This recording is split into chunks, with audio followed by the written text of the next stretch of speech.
Innal hamdalillah nahmaduhu wa nasta'inuhu wa nastaghfiruh wa na'udzu billahi min shururi anfusina wa min sayyiati a'malina. May yahdihillahu fala mudilla lahu wa may yudlil fala hadiya lahu. Wa asyhadu an la ilaha illallah wahdahu la syarika lahu wa asyhadu anna Muhammadan 'abduhu wa rasuluh alladzi la nabiyya ba'dahu. Allahumma shalli wa sallim ala Muhammadin wa ala alihi wa sahbihi wa man tabi'ahum bi ihsanin ila yaumil qiyamah. Qala Allah ta'ala fil Qur'anil Karim, a'udzu billahi minasy syaithanir rajim. Illal ladzina amanu wa 'amilus shalihati falahum ajrun ghairu mamnun. Ayat. Amma ba'du, puji syukur kita panjatkan kehadirat Allah Subhanahu wa taala atas limpahan nikmat yang Allah berikan. Penghujung bulan Ramadan, semakin kita diberikan kenikmatan untuk semakin mendekatkan diri kita kepada Allah. Seyogyanya lah seperti itu, bahwasanya menyadari bahwa semakin di penghujung ini ibadah bukan semakin mudah. Ibarat kita naik gunung, ketika awal pendakian tentunya berat. Semua butuh tenaga, semua butuh konsentrasi. Karena sadar berat, maka kemudian konsentrasi dan fokus kita tumpahkan di situ. Alhamdulillah, banyak yang kemudian bisa melaksanakan ibadah dengan begitu membeludak. Keimanan, lingkungan yang tercipta begitu indah. Bagaimana masjid dan mushola begitu penuh. Bagaimana kemudian Ramadan nuansanya sangat berbeda. Tetapi ketika dari pertengahan menuju akhir, ibarat kita mendaki itu seperti menjalani turunan. Jadi turun menuju titik awal. Karena dianggap mudah turunan itu, maka jarang yang kemudian konsentrasinya, tenaganya seperti kita naik. Justru disinilah ketika naik itu tidak mudah, maka kemudian turunan itu jauh lebih tidak mudah. Maka wajar kalau kemudian banyak yang hilang konsentrasi ketika ibadah di penghujung ini. Imam Ibnu Jauzi mengatakan bahwa seekor kuda balap itu ketika menuju garis finish, maka dia akan lari sekencang-kencangnya, menumpahkan segala kemampuannya untuk mendapatkan sebuah predikat juara. Maka kita hari ini di penghujung Ramadan harusnya jangan kalah dengan kuda balap. Harus kita tumpahkan kemampuan kita, mengencangkan ikat pinggang, kalau bahasa Rasul, mengencangkan ikat pinggang menuju sebuah tangga juara yang diidam-idamkan. Juaranya apa? Ghufirallahu ma taqaddama min dhanbihi. Diampuni dosa-dosanya. Jangan sampai kemudian hari ini kita seperti sedang ibadah, atau bahasa yang lebih lagi disebutnya kita sedang pura-pura ibadah, padahal konsentrasinya kita sudah tidak berada di Ramadan. Ibadallah, hadirin ikhwatul iman, sidang sholat tarawih yang berbahagia. Syariat Allah yang kemudian dibebankan kepada manusia itu justru untuk menjaga sisi kemanusiaan. Karena dari awalnya manusia sudah diciptakan dalam bentuk yang sempurna, yang dinyatakan dalam surat At-Tir disebutnya laqad khalaqnal insana fi ahsani taqwim. Sungguh manusia itu kami ciptakan dalam bentuk yang sempurna, dimanai dengan jasmani dan ruhaninya. Kemudian dalam segala bentuk manusia itu kemudian begitu sempurna. Maka ketika iblis melihat sisi penciptaan jasmani manusia, maka wajar kalau iblis sombong. Ana khairun minhu, aku itu lebih baik dari manusia, betul dari sisi penciptaannya. Tapi dari sisi rohaninya tidak jauh lebih mulia iblis itu. Kalau diciptakan menurut aku diciptakan khalaqtani min nar wa khalaqtahu min tin. Aku diciptakan dari api kata iblis, sementara dia itu dari tanah. Api sama tanah menurut iblis itu lebih baik api. Tetapi kalau dari sisi yang lain ternyata kata Allah fi ahsani taqwim, sebaik-baiknya bentuk. Maka jangan manusia menjerumuskan dirinya ke lembah kenistaan, ke lembah kebinasaan. Jangan sampai kemudian menjerumuskan kepada sesuatu yang menghinakan dirinya. Maka dijaga dengan syariat. Dijaga dengan syariat. Apa yang kemudian menjadikannya? Bagaimana kemudian banyak perilaku-perilaku yang diajarkan Rasulullah atau ibadah yang kemudian Allah bebankan kepada kita justru untuk menjaga sisi kemanusiaan kita. Bahasa halusnya supaya kita tetap jadi manusia, jangan sampai kita lepas dari kemanusiaan. Hadirin, ada dalam maqasidus syariah itu bagaimana menjaga harta, menjaga diri supaya tidak dirinya lebih hina. Hartanya, pengambilan harta, perpindahan haknya itu dengan cara yang hak. Karena kalau mengambil harta hak orang lain dengan cara yang tidak benar, itu justru menghilangkan sisi kemanusiaan. Karena kalau sisi kemanusiaan itu ada, manusia gak bakal mungkin dia akan mengambil hak orang lain, Pak. Maka yakinlah kalau orang yang suka mengambil hak orang lain itu bentuknya manusia, tapi sebetulnya hakikatnya bukan manusia. Ya, Bapak mau sebut apa, tapi saya bilang bukan manusia. Sifat rakus, sifat dengki, sifat-sifat yang kemudian menyebabkan kita terjerumus ke dalam kenistaan, kehinaan, maka itu supaya dihilangkan, dijaga dari situ. Kenapa Rasulullah dalam hal yang kecil saja, idza tabahta marqatan fa akhir ma'aha wa ta'ahad jironaka. Kalau kamu masak sayur itu banyakin kuahnya, bagi tetangganya. Kenapa? Karena manusia itu hakikatnya senang berbagi, Pak. Kalau yang tidak senang berbagi itu bukan sifat manusia. Sifat rakus itu bukan sifat manusia. Kok manusia ada yang begitu?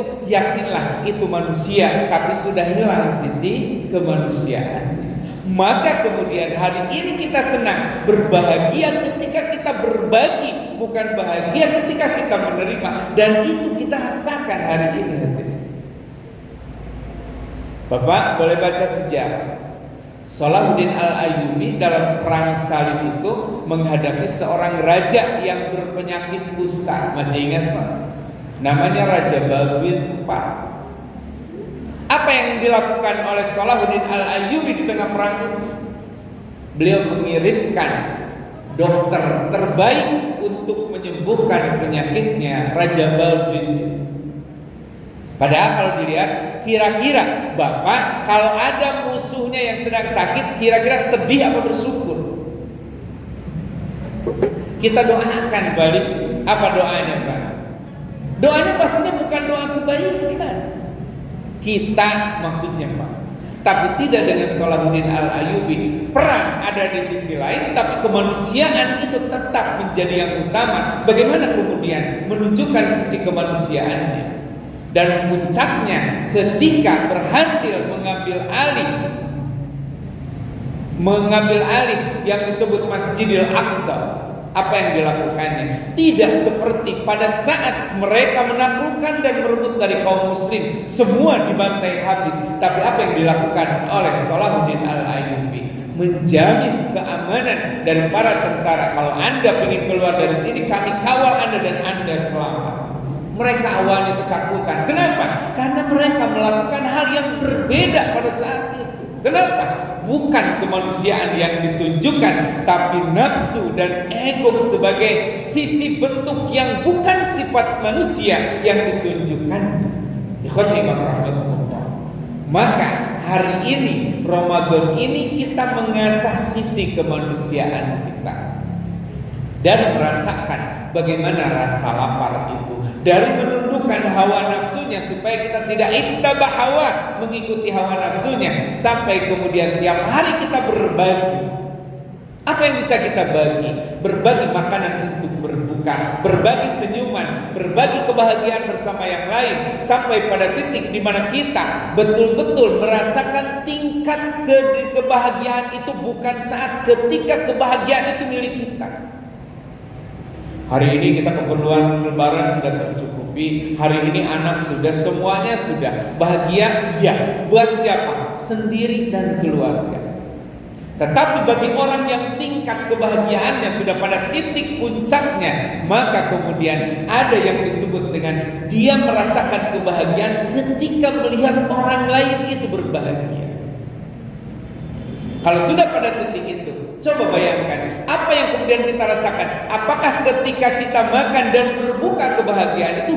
Ya, karena kata Rasul, lisaimi farhatani, bagi orang sahur itu dua kebahagiaan. Farhatun inda iftar, bahagia ketika berbuka. Tetapi ada yang lebih berbahagia lagi ketika kita berbuka bersama orang-orang yang baru datang dari perjalanan, dia mampir ke masjid, dia berbuka bersama, dan kemudian kita merasakan kebahagiaan itu. Di situ letak kebahagiaan yang utama. Kenapa? Karena itulah sisi manusia yang hakikatnya. Jadi bagaimana tidak senang melihat orang kemudian menderita. Prihatin hari ini. Bapak Ibu hadirin sekalian, kalau ada yang orang terkena musibah, apa yang dulu kita lakukan? Ada orang terkena misalkan tabrakan, ada orang yang jatuh, Pak. Apa yang kita lakukan pertama? Biasanya kita langsung tolong, kita bantu. Apa yang kemudian bisa kita lakukan untuk supaya dia tidak begitu menderita? Tapi hari ini Pak, kita lihat, ketika ada orang terkena musibah, yang pertama diambil apa? HP-nya diambil, dia videoin, dia kamerain. Biarkan yang sakit itu merintis seperti apa juga, yang penting di kamera.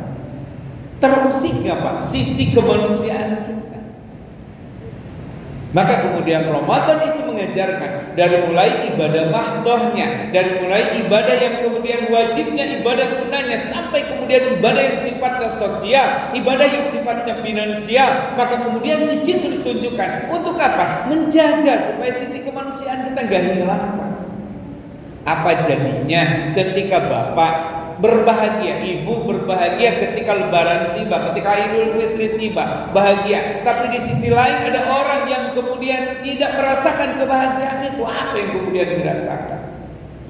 Wajarkah seorang manusia berbahagia sementara di sisi lainnya maka kemudian ada orang yang kelaparan? Tidak teringat kita dengan hadis Rasulullah SAW, mana nabi membata sab'ana wa jarah ja'iun ila jadbihi wa huwa ya'lamu bi. Tidak termasuk iman kepadaku orang yang tertidur dalam keadaan lalap dan kenyang sementara tetangga di sampingnya dia tidak bisa tidur gara-gara kelaparan. Itu sebetulnya yang kemudian diusik oleh Rasulullah, dan hari ini kita kuatkan. Dan di penghujung ini untuk menguatkan sisi-sisi kemanusiaan kita, maka diperkuat ruhaninya. Ibadah sosial itu tidak akan muncul ketika tidak lahir dari sebuah ruhani dan jiwa yang betul-betul terikat dari kepada ketauhidan kepada Allah. Rasulullah sebelum mengajarkan itu dipupuk dulu bagaimana akidahnya.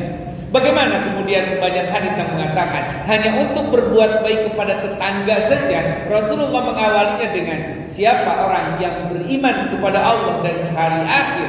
Siapa orang yang beriman kepada Allah dan hari akhir, maka falyukrim jaru, bermuliakanlah tetangganya. Kenapa? Karena orang berpikir, apa sih keuntungan yang bisa saya dapatkan dengan saya memberi kepada tetangga, dengan memberi kepada orang lewat, dengan memberi makanan kepada yang kemudian yang tidak saya kenal. Ternyata Ramadan ini menyuburkan dan mengabadikan sisi kemanusiaan. Apa tanda orang yang betul-betul terlepas dari asfala safilin? Lanjutan At-Tin itu menyebutkan illal ladzina amanu wa amilus sholihat. Ternyata dengan iman dan beramal soleh itu Iman hubungannya antara kita dengan Allah, amil solihah antara kita dengan makhluk sekitarnya, berbuat baik kepada sesama. Ini juga yang disebut bagaimana kemudian tidak jauh beda dengan bagaimana kita menyuburkan antara hablum minallah dan hablum minannas. Saumnya hablum minallah, efek dari saum itu bagaimana kemudian kita bisa beramal soleh, bisa menyebabkan bagaimana sisi kemanusiaan kita terjaga. Maka akibatnya adalah falahum ajrun ghairu mamnun, maka baginya adalah pahala yang tidak akan pernah terputus hadirin. Kenapa? Kita penting supaya ada pahala yang tidak terputus, amalan yang tidak terputus kebaikannya, karena kita akan menghadapi momen besar setelah Ramadan ini. Kita masuk di bulan Syawal, kita masuk di bulan Zulqa'dah, kita masuk di bulan Zulhijjah sebagai puncak di bulan ke-12 akhir daripada kalender Islam itu. Dan di situ ada kewajiban yang akan menguji siapa yang betul-betul menyatakan keimanannya dengan amal soleh, atau siapa yang kemudian hanya bertopengkan keimanan, hanya bertopengkan manusia, padahal dia jauh dari sisi kemanusiaan. Di situ akan terbukti dan masuk di bulan Muharram, betul-betul kita akan menjadi orang-orang yang dihormati, orang-orang yang betul-betul terjauh dari apa yang kemudian sifat-sifat hayawaniyah. Ibadah. Ketika itu sudah masuk di goalnya, ketika itu sudah masuk di tujuannya, maka kemudian kita akan melihat alumni Ramadan adalah betul-betul yang keluar bukan pakai topeng, tapi betul-betul wajah manusia seutuhnya, yang kemudian hatinya betul-betul disebut dalam Al-Quran dengan qalbun salim, hati yang selamat dari mulai akidahnya, ibadahnya, muamalahnya betul-betul menuju kepada Allah Subhanahu wa Ta'ala. Bukan tahu melakukan kebaikan karena ada unsur pahalanya, tetapi melaksanakan kebaikan karena tahu bahwa itu adalah kebaikan. Kalau sudah seperti itu, kita tidak akan melihat lagi, oh siapa itu, agamanya apa. Kenapa? Sisi kemanusiaannya akan lintas agama, akan lintas usia, akan lintas negara, akan lintas segalanya, karena manusia kita disamakan sebagai manusia pada umumnya. Mudah-mudahan bermanfaat dan mudah-mudahan selamat beriktikaf, mudah-mudahan terus mendapatkan apa yang kemudian dicita-citakan. Bagaimana muncul sisi kemanusiaan yang hakiki dan kita kembali kepada Allah sebagai manusia. Rabbana la tuzigh qulubana ba'da idh hadaitana wa hab lana min ladunka rahmah innaka antal wahhab. Rabbana atina fid dunya hasanah wa fil akhirati hasanah wa qina adzabannar. Aqulu qawli hadza wa astaghfirullah li wa lakum. Assalamualaikum warahmatullahi wabarakatuh. Assalamualaikum warahmatullahi wabarakatuh. Minum dulu.